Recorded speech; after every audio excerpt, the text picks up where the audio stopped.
Just 2 weeks after release, the world record for Pokémon Brilliant Diamond and Shining Pearl was under 20 minutes, a time thought inconceivable when you consider the opening sequence is 5 minutes long. So what could have happened to make this possible?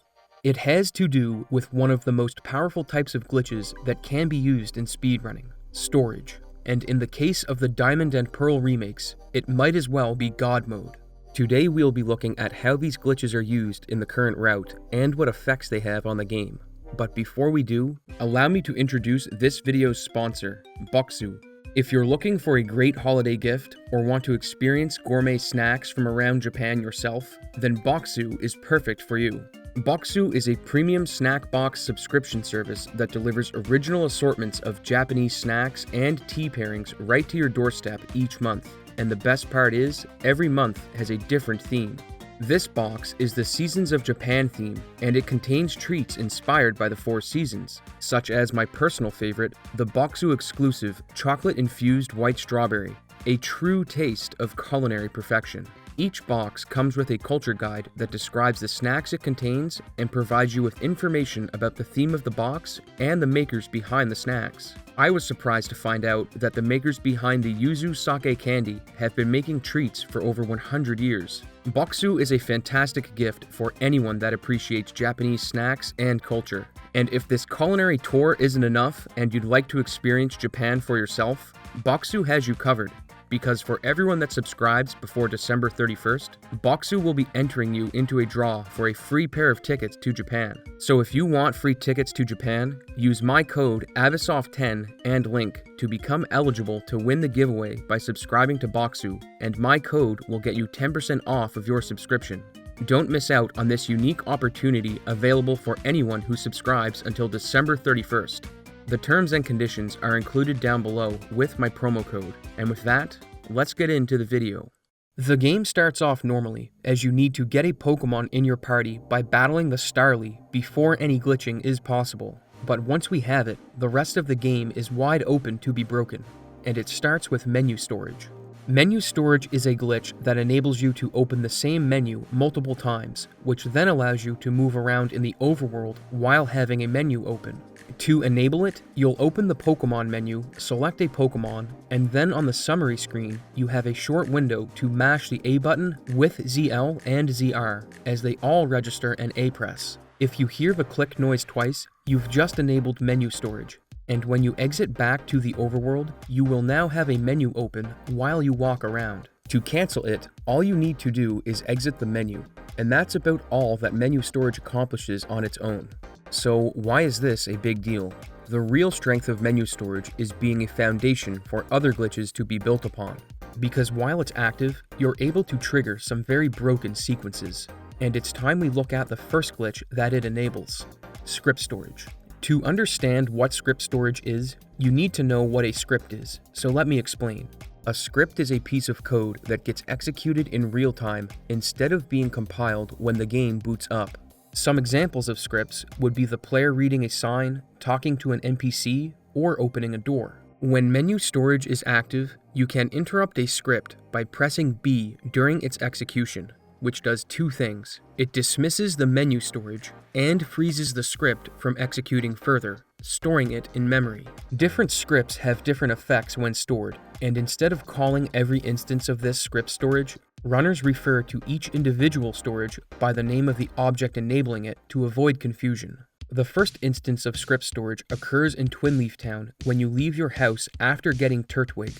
By setting up a menu storage and then opening the door to your house, you can exit out of the menu storage and interrupt the door animation, putting you in a state known as door storage. While door storage is active, you can't enter encounters with wild Pokemon, trainers can't battle you, cutscenes won't trigger, and you can't use key items. In the early game, this means you can skip the cutscene where Lucas and Dawn take you to get the Pokedex, and walk all the way to Jubilife City instead. You may be thinking, okay, they just walk to the end of the game, but it's not quite that simple because of restrictions that appear with door storage. You are unable to enter loading zones or interact with anything while the state is active, so you need a way to get out of it. And the only method currently available is to save and quit. But this requires some setup. While door storage is active, you're prohibited from opening a menu, so when you activate the initial menu storage, you'll set up 2 instances. This allows you to have a menu open after triggering door storage, since enabling that glitch consumes a menu storage. With 2 instances of menu storage open, you can enter door storage and then have a way to save and quit out of it. And this concept of layering storages actually plays a big part in the run. But before we explore that, there's a key item in Jubilife City that we need to pick up: the Old Rod. The Old Rod is a key item, and the game lets you register up to 4 of them for quick use. If you have a single item registered and hit plus, the game will try and use that item. But if you have more than 1 registered, it pulls up a menu where you can select which registered item you want to use. Since we only have 1 key item with the Old Rod, there's only one thing we can do: use menu storage to register it twice. Normally, you're prohibited from doing this, but with menu storage, you can open 2 menus that think the Old Rod is not registered, which lets you put it in 2 different slots. Once it's double registered, when you hit the plus button, the key item selection menu will open instead of the game trying to use the Old Rod. This gives you access to a key item that can be used from a menu, which means it can be used while script storage is active by storing the menu. But the Old Rod has one additional property that makes it perfect for what we need. Since it cannot be used unless you're near a body of water, the Old Rod gets the classic "there is a time and a place" text box from Professor Rowan. While active, the Rowan text box freezes things in the background until it's cleared. But if you combine it with menu storage, some very interesting things can happen. If you back out of the Rowan text box and a menu at the same time, the frozen state will persist, just like it does with door storage. Due to this, we now have a way of activating script storage whenever we want with the Old Rod, which lets us create layers of storage, and the best way to understand this is with an analogy. Imagine a bus. Just kidding. Instead, imagine that menu storage is a piece of bread that you're going to make a sandwich with. Once the bread is in place, we need some meat, and the Old Rod, or another instance of script storage, serves just fine, and is referred to as the ham. It doesn't stop here. You can add ham and bread in any order that you want, and it really depends on the situation as to the sandwich you want to prepare. Some require lots of bread so you don't soft lock, and others require ham with no bread just to get out of glitched states. That's a lot to take in, so let's use the next glitch as an example. With the Old Rod in our possession and the ability to activate layers of the different kinds of storage at will, the next thing we're going to do is use a feature that isn't in the game yet.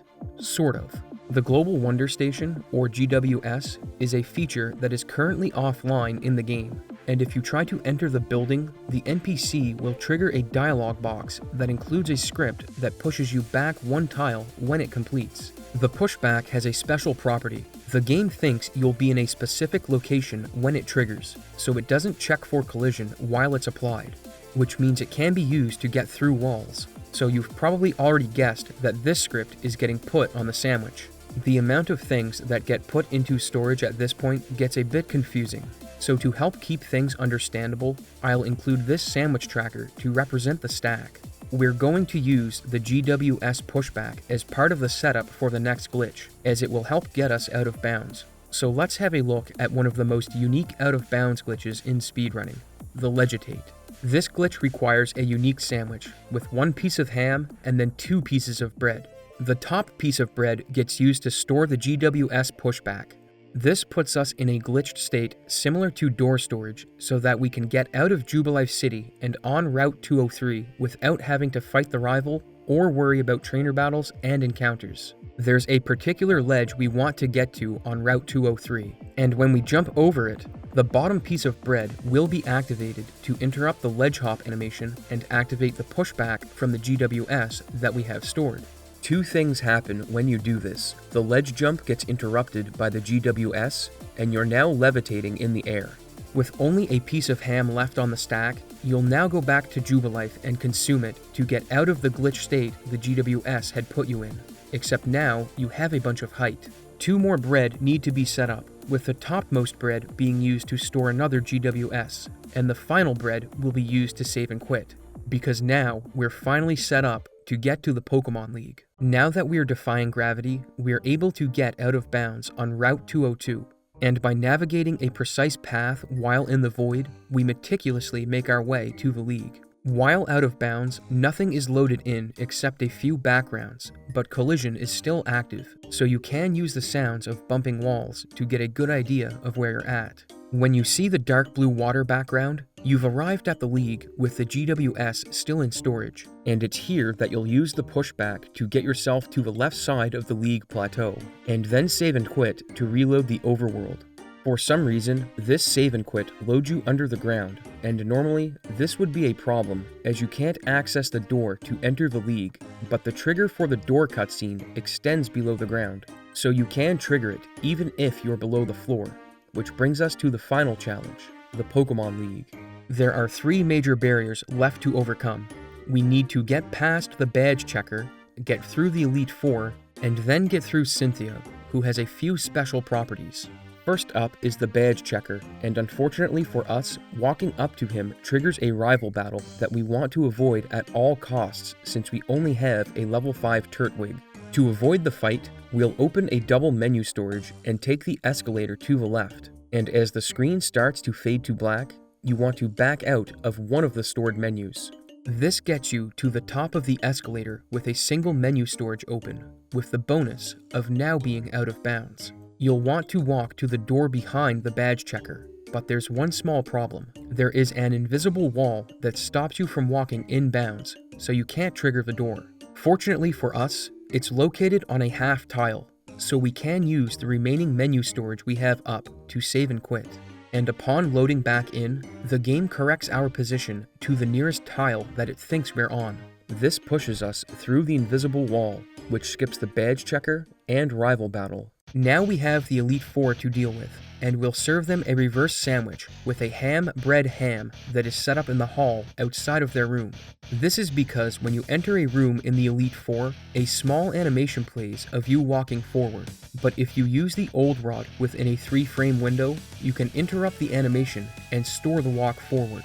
By consuming the topmost ham, we now have the walk forward animation in storage. We'll then want to press B, which clears the Rowan text box and the menu storage bread along with it. When you use the last ham, the walk forward animation in storage will be released, and just like the GWS, it ignores collision. So you position yourself to go through the wall and then walk to the loading zone for the next room. Each member of the Elite Four can be conquered using this setup, leaving just Cynthia to face the might of our Turtwig and buffet of sandwiches. And it's time for the most amazing sandwich of the entire run. This is the BDSP Double Down, a sandwich of just 2 hams. Cynthia is unique from the other Elite Four members because a cutscene plays when you enter her room, but because of this, there is no closed door behind her, only an elevator that takes you to the Hall of Fame. By using 1 ham, when the camera starts to zoom out, you can interrupt this cutscene and are able to walk around. And since we don't have anything in storage, we aren't in a glitch state. So the cutscene is paused, but everything still works, so the elevator is free to use. There's another cutscene at the top where Professor Rowan and Cynthia come and congratulate you on a great battle, but by feeding them the last piece of the BDSP Double Down, we're able to stop this cutscene and enter the Hall of Fame room, putting our mighty level 5 Turtwig in its rightful place, and completing the run in just under 20 minutes. The current world record is a 1537 by Tunu, which is 42 minutes faster than the current record for the original Diamond and Pearl Any% speedrun, and over 3 hours faster than the glitchless record. But the Any% record didn't start out this fast. The first run clocked in at almost 5 hours, and if you want to hear that story, you'll have to stay tuned to the channel in the new year, because I'll be releasing a world record progression in collaboration with the BDSP community. If you want more details on it, you'll have to follow me on Patreon, where I'll be posting progress updates on it during production. Thanks for watching, and I hope to see you in the next video.